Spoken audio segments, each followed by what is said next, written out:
What up, guys? New unit starts today. We're going to do East Asia.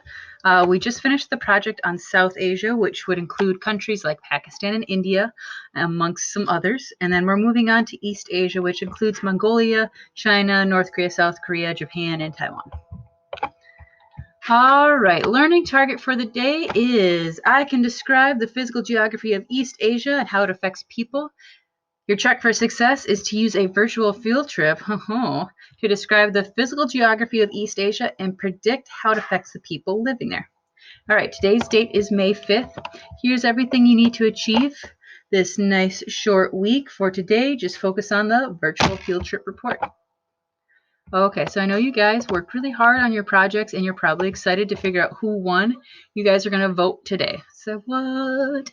In order to do that, you're going to go to your Schoology, click on the South Asia Project Voting Gallery, and then vote on the two posters or infographics that you find the most convincing.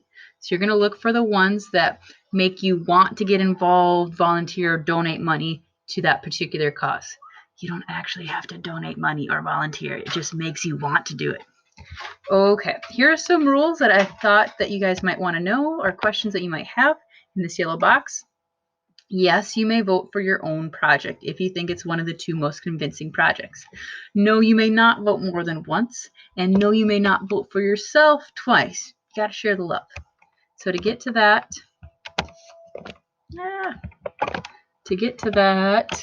link on Schoology, go to Schoology, click on South Asia Voting Gallery,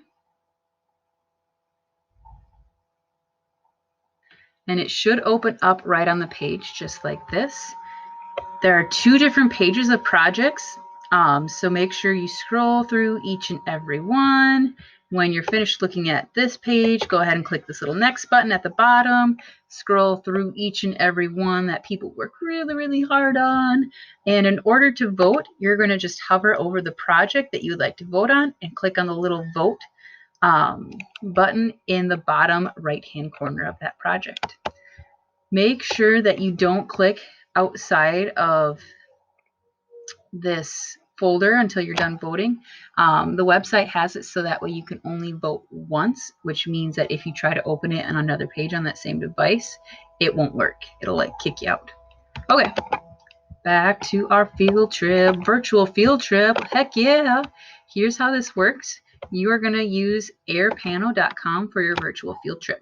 You're going to search for one of the countries in East Asia. That includes China, Mongolia, Japan, North Korea, South Korea, and Taiwan. You're going to choose a virtual field trip to go on. You can go on multiple field trips until you feel like you can complete today's assignment. Here is the thing that you need to do from these virtual field trips. You're going to go to the discussion board and write down 3 statements. 1 statement about the physical geography of East Asia, 1 prediction about how the physical geography might affect people, and then 1 question or wondering that you had or still have about East Asia from your virtual field trips. Okay, so I'm going to show you guys how to access the field trip, and then I'm going to go over some good and bad examples of those 3 statements. So you're going to go to airpano.com, and in the search bar, click in the country or type in the country that you would like to search for. Let's say I'm going to do China. And here are all the possible field trips that I could go on. Just a note that it's going to show you some that are a little bit more focused on physical features and some that maybe are focused a little bit more on cities.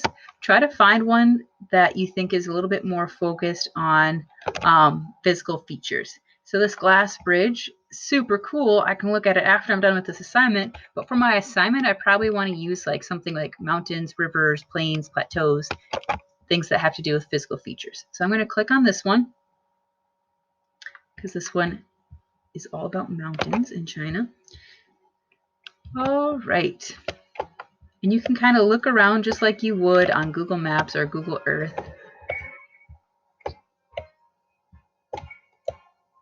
All right. To mute the music that automatically plays, you can go ahead and just click this little speaker button. All right, so I'm done looking around at this scene. There's a few different ways that you can go to the next scene. You can click this button right down here to go to the next one. You can click this little dot right down here, or you can go to the right-hand corner of your screen or the right side of your screen and click on these different scenes over here. So you can go ahead and click on them and do the same thing, just kind of take a look around, making note of the physical features, what the climate might be like.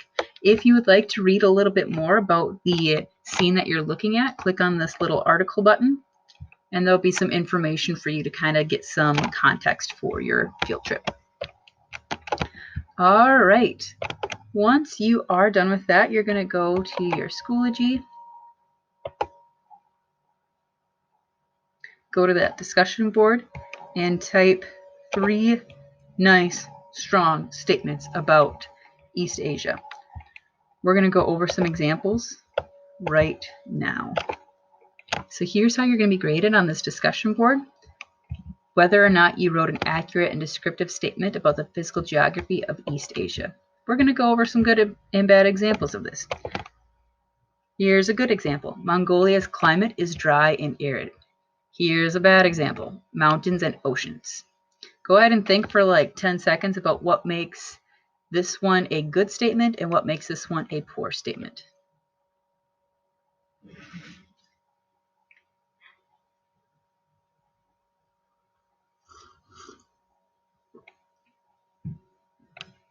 All right, I feel like that was 10-ish seconds.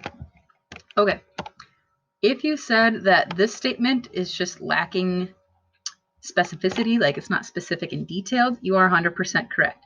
Make sure that your statement is specific to East Asia and it has a little bit more details about what to expect from that physical geography. You could say mountains and oceans for pretty much every single area that we've studied in this class and it would be correct. So we want to make sure it's specific to East Asia. Okay, here's this second part of how you're going to be graded. The student made a clear and thoughtful prediction about how the physical geography affects people living in East Asia. Good example would be there are probably very few farms and other natural resources because of Mongolia's climate. Bad example might be they can use the ocean for swimming. Go ahead and think for 10 seconds why this one is a good statement and this one is a not so good statement.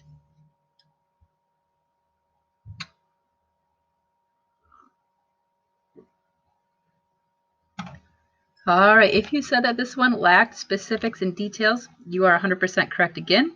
Another thing that makes this one not so great, yeah, it's true, you can use the ocean for swimming, but I'm pretty sure a 3rd grader could have written that instead of an 8th grader. Remember, we're getting ready for high school, so we want to make sure that we are writing 8th grade and even high school level answers. All right, last one. The student had a relevant and thoughtful question regarding the physical geography or human characteristics of East Asia.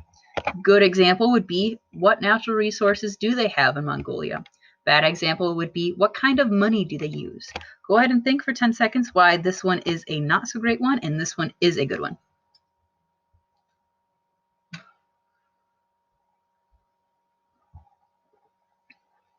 In college, I had a political science professor. Whenever he took a drink of water, he'd always announce it beforehand. He'd go, "I'm going to take a drink of water." And he'd drink his water. And after every single sip, he'd go, "Ah." Just had a flashback after I was drinking my tea. Okay, if you said that this one really isn't about the physical geography, you are 100% correct. Money doesn't really have anything to do with physical geography. This one is talking about natural resources, which is a part of the physical geography. And it makes sense how this person got to this question because there aren't very many natural resources in Mongolia because the climate is dry and arid. So that might make them wonder, what natural resources do they have? All right, so here's all you need to finish today. Go ahead and go on your virtual field trip and write 3 statements on the discussion board. If you have any questions, be sure to message or email your teacher, or if you'd rather, you can text 304-853-0426. Good luck, guys. How do I turn this off? It's like the end of the movie when they show you the outtakes. Bye!